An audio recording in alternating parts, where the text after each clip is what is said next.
আসসালামু আলাইকুম everyone, welcome to Sumai's kitchen. আশা করছি আপনারা সবাই অনেক ভালো আছেন। আজকে আমি আপনাদেরকে জলপাই দিয়ে টকঝাল মিষ্টি একটা দারুণ স্বাদের আচার বানিয়ে দেখাবো। গরম ভাত বা খিচুড়ির সাথে এই জলপাইয়ের আচার হলে কিন্তু আর কিছুরই দরকার হয় না। আমার আজকের ভিডিওতে আপনাদের সাথে এই আচারটি তৈরির সবচেয়ে সহজ রেসিপি শেয়ার করব। চলুন তাহলে রেসিপিটি দেখে নেওয়া যাক। আমি এখানে 1 কেজি ফ্রেশ জলপাই নিয়েছি। আর জলপাইগুলোকে আমি পরিষ্কার পানি দিয়ে খুব ভালোভাবে ধুয়ে নিয়েছি। এবার এই জলপাইগুলোকে আমি একটা ছুরির সাহায্যে দাগ কেটে নিব। জলপাইটাকে ঘুরিয়ে ঘুরিয়ে এরকম সারা গায়ে একটু অল্প করে আমি দাগ কেটে নিব। এতে করে আচার তৈরির সময় যে মশলাটা আমরা ইউজ করব সেটা জলপাইয়ের ভেতরে ভালোভাবে অ্যাবজর্ব হবে। এখানে থাকা সবগুলো জলপাই আমি এক এক করে এভাবে দাগ কেটে নিব। আমি সবগুলো জলপাই একইভাবে দাগ কেটে নিয়েছি, আপনারা দেখতেই পাচ্ছেন। এবার আমরা সরাসরি চুলায় চলে যাব। আমি চুলায় একটি প্যান বসিয়ে নিয়েছি আর এর মধ্যে প্রথমেই দিয়ে দিচ্ছি 2টি শুকনো মরিচ। এই মরিচটাকে আমি একটু ভেজে নিব। এরপরে আমি সাথে দিয়ে দিচ্ছি 1 টেবিল চামচ পরিমাণ গোটা 5 ফোড়ন। এই 5 ফোড়নটাকেও আমি একটু ভেজে নেব মরিচটার সাথে। খুব বেশি ভাজার কিন্তু দরকার নেই, অল্প একটু ভেজে নিয়ে তারপরে এটাকে আমি ব্লেন্ডারে ব্লেন্ড করে নিব। এই গুঁড়া মশলাটা আমরা আচার তৈরির শেষে ইউজ করব।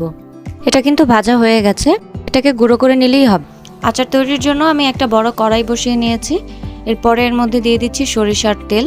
আমি এখানে 1.5 কাপ পরিমাণ সরিষার তেল ইউজ করেছি। এরপরে দিয়ে দিচ্ছি 2টি শুকনা মরিচ আর সাথে দিচ্ছি ফোড়নের জন্য 1 চা চামচ পরিমাণ 5 ফোড়ন। এরপরে আমি দিয়ে দিব রসুনের পেস্ট। এখানে 2 টেবিল চামচ পরিমাণ রসুনের পেস্ট হবে। আর এই রসুনটা আমি পেস্ট করেছি ভিনেগার দিয়ে, আপনারাও চেষ্টা করবেন ভিনেগার দিয়ে রসুনটাকে পেস্ট করার।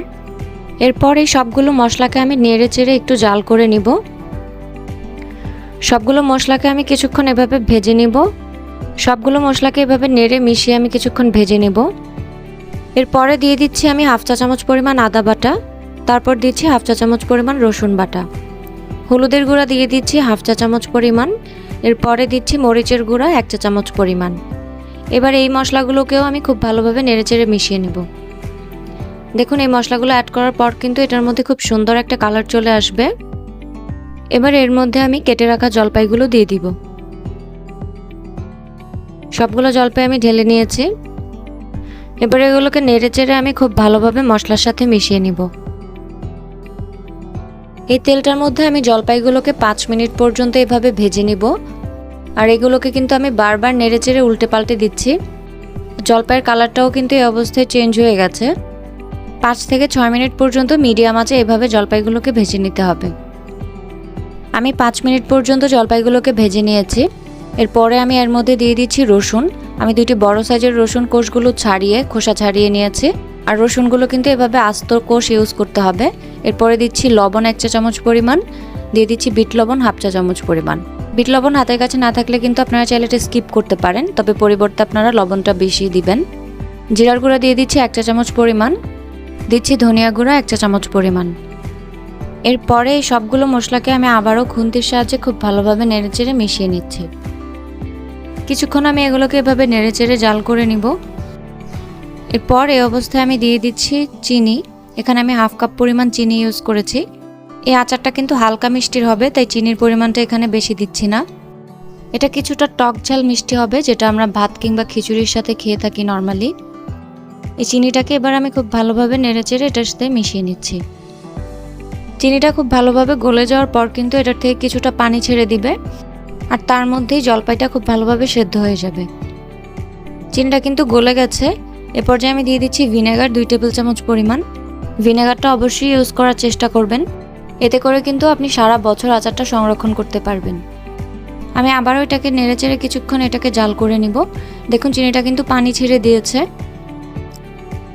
এবার এই জলপাইগুলোকে আমি লো আঁচে সেদ্ধ করে নিব। এই অবস্থায় আমি একটা ঢাকনা দিয়ে ঢেকে দিচ্ছি আর এটাকে লো হিটে 30 থেকে 40 মিনিট পর্যন্ত জাল করে নিতে হবে। আমি 40 মিনিট পর্যন্ত এটাকে লো হিটে জাল করে নিয়েছি আর মাঝখানে কয়েকবার ঢাকনা তুলে এটাকে একটু নেড়েচেড়ে দিয়েছি। আর আচারটা কিন্তু এই অবস্থা অলমোস্ট হয়ে গেছে। এবার আমি এর মধ্যে গুঁড়া করে রাখা মরিচ আর 5 ফোড়নটা দিয়ে দিচ্ছি। এই 5 ফোড়নটা দেওয়ার পর কিন্তু দারুণ একটা স্মেল আসবে। এবার এগুলোকেও আমি খুব ভালোভাবে নেড়ে মিশিয়ে নিচ্ছি। জলপাইগুলো কিন্তু পুরোপুরিভাবে সেদ্ধ হয়ে গেছে আমি আরও 3 থেকে 4 মিনিট এভাবে নেড়েচেড়ে এটাকে জাল করে নিব। সবশেষে আমি উপর থেকে 5-6টা শুকনো মরিচ দিয়ে দিচ্ছি। আর আরও একটু 2 মিনিটের মতো আমি নেড়েচেড়ে এটাকে জাল করে নিব।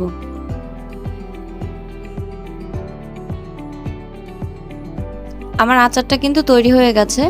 এই আচারটা তৈরি করতে কিন্তু খুব বেশি সময় লাগেনি, আর রোদে দেওয়ার ঝামেলা তো একদমই নেই। এবার আমি চুলাটাকে বন্ধ করে দিব। আমি কিন্তু চুলাটা এই পর্যায়ে বন্ধ করে দিয়েছি। তারপরে ঠান্ডা করে এটাকে আমি সার্ভ করে নিব। দেখুন আচারটা দেখতে কতটা দারুণ হয়েছে। আচারটা ঠান্ডা হয়ে যাওয়ার পর আমি বাটিতে সার্ভ করে নিয়েছি। রেসিপিটা দেখলে আপনারা নিশ্চয়ই বুঝতে পারবেন এই আচারটা তৈরি করা কতটা সহজ। এটা বানানোর জন্য আপনাকে জলপাই আলাদা করে রোদে দিতে হবে না, আর এটা কিন্তু খুব বেশি সময় সাপেক্ষও না। আর গরম ভাত বা খিচুড়ির সাথে কিন্তু এই ধরনের একটা আচার না হলে একেবারেই জমে না। আর এই আচারটা আপনারা চাইলে সারা বছর সংরক্ষণ করে রাখতে পারেন, কিংবা এর থেকে বেশি সময় সংরক্ষণ করে রাখতে পারবেন। আচার সংরক্ষণের ক্ষেত্রে অবশ্যই কাচের জার ইউজ করবেন। কাচের জারে কিন্তু আচার দীর্ঘদিন পর্যন্ত ভালো থাকে। এরপর ফ্রিজে রেখে দিলেই কিন্তু আপনারা এটাকে সারা বছর সংরক্ষণ করতে পারবেন। আর ফ্রিজ ছাড়াও এই আচারটা কিন্তু দীর্ঘদিন পর্যন্ত ভালো থাকে। যেহেতু আচার তৈরিতে আমরা ভিনেগার ইউজ করেছি, ভিনেগারটা কিন্তু প্রিজারভেটিভ হিসেবে কাজ করে, আর এটা আচারটাকে দীর্ঘদিন পর্যন্ত ভালো রাখতেও হেল্প করে। আজকের রেসিপি আপনাদের কাছে কেমন লেগেছে অবশ্যই কমেন্ট সেকশনে জানাবেন। আর আদার্স কোনো কোয়েরি থাকলে সেটাও আপনারা আমাকে কমেন্ট সেকশনে জিজ্ঞেস করতে পারেন। দেখা হবে আবার নতুন কোনো রেসিপি নিয়ে। আল্লাহ হাফেজ।